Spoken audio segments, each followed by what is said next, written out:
When Meghan Markle sat down for what was supposed to be a glamorous Harper's Bazaar cover interview, nobody expected the moment that would leave royal watchers absolutely speechless. The Duchess of Sussex, dining at the exclusive Beverly Hills Hotel Polo Lounge, did something so bizarre that even the journalist covering the story couldn't help but document it for the world to see. Meghan stopped her own interview mid-conversation to take a photograph of her own face recreated in cappuccino foam. Let that sink in for a moment. The woman who claims she's all about authenticity and keeping things real literally paused a major magazine interview to snap a picture of herself in coffee art. According to journalist Caitlin Greenidge, who conducted the interview, a waiter brought Meghan a cappuccino with her face delicately drawn into the foam. Meghan immediately recognized the photo used for the coffee art, exclaiming it was from her and Harry's trip to South Africa. Then came the cringeworthy part. Instead of graciously acknowledging it and moving on, Meghan whipped out her phone and started photographing her own face while the journalist sat there watching. Royal commentators are calling this the most narcissistic moment caught on record in recent celebrity journalism. Kinsey Schofield, host of the podcast To Die for Daily, didn't hold back her thoughts. She pointed out that any normal person would wait until after the interview, maybe have their publicist grab a quick photo, and move on. But not Meghan. She needed that validation right then and there. Consequences be damned. The image had to be captured, shared, probably posted to her carefully curated social media presence where she controls every single narrative. But here's where it gets even more interesting. This wasn't just any casual coffee meetup.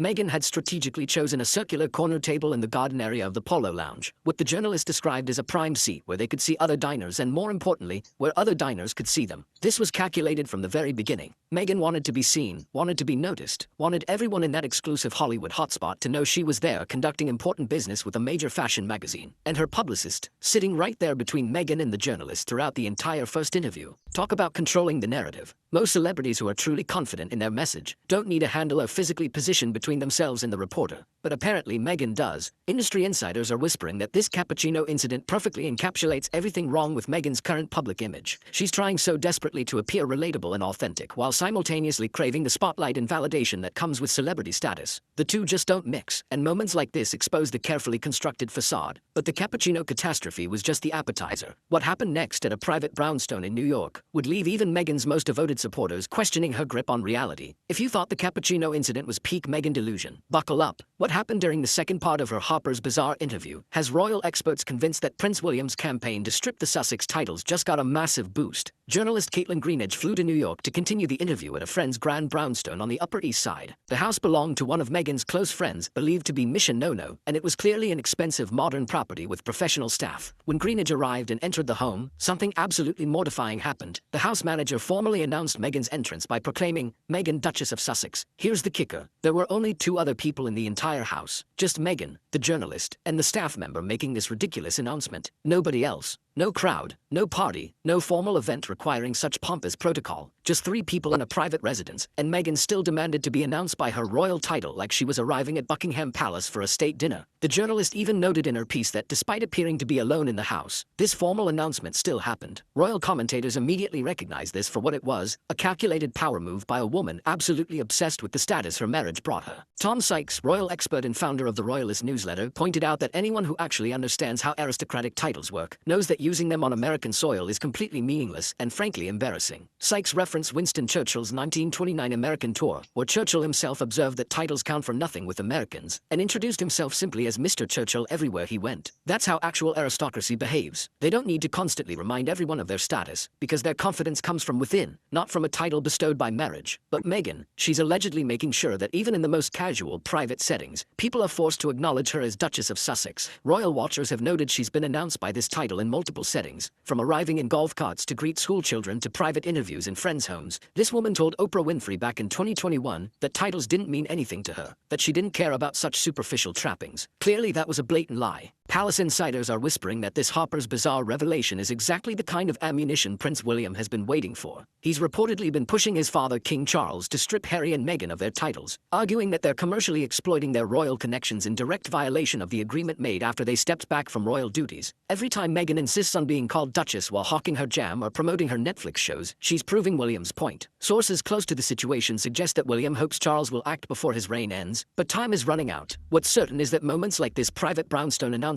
are making the case for title removal stronger by the day. And yet somehow Meghan's delusions were just getting started. In what might be the most bizarre quote ever published in a major fashion magazine, Meghan Markle told Harper's Bazaar that she hopes her children see the value of being brave by watching her make jam. Yes, you read that correctly. Jam making as an act of courage. When journalist Caitlin Greenidge asked Meghan what she hoped Archie and Lilibet would learn from watching her work, Meghan delivered this head-scratching response. She said she hopes they see the value of being brave, that they witnessed this bravery when the jam was just a pot on the stove bubbling. Royal commentators immediately started dissecting this statement, trying to understand what on earth she could possibly mean. What exactly is brave about boiling fruit and sugar in a kitchen? Is she dodging flying strawberries, battling road preserves? The internet had a field day with this one, especially considering that just days before the Harper's Bazaar piece dropped, Meghan had gone viral for holding her jam tongs upside down in promotional photos for her American Riviera Orchard brand. The woman claiming that jam making is an act of bravery doesn't even know how to properly use the basic equipment required for the task. The upside-down tongs became a trending topic, with professional chefs and home cooks alike pointing out that Meghan clearly has no idea what she's doing in the kitchen. But here's where the story gets even more suspicious. To support this newfound passion for preserves, Meghan suddenly unveiled a heartwarming origin story about her grandmother from Tennessee, who used to make jam with her as a child. She painted this picture of idyllic childhood memories, picking fruit in her grandmother's garden, and learning the ancient art of preserve making from this wise family matriarch. Royal watchers immediately called nonsense on this convenient narrative. Kinsey Schofield pointed out that if this grandmother's story were actually true, if Meghan genuinely had this deep emotional connection to jam making from her childhood, she would have mentioned it when she first launched American Riviera Orchard. She would have shared it during her Time 100 appearance when she sat on stage with Blake Lively. She would have told this touching tale.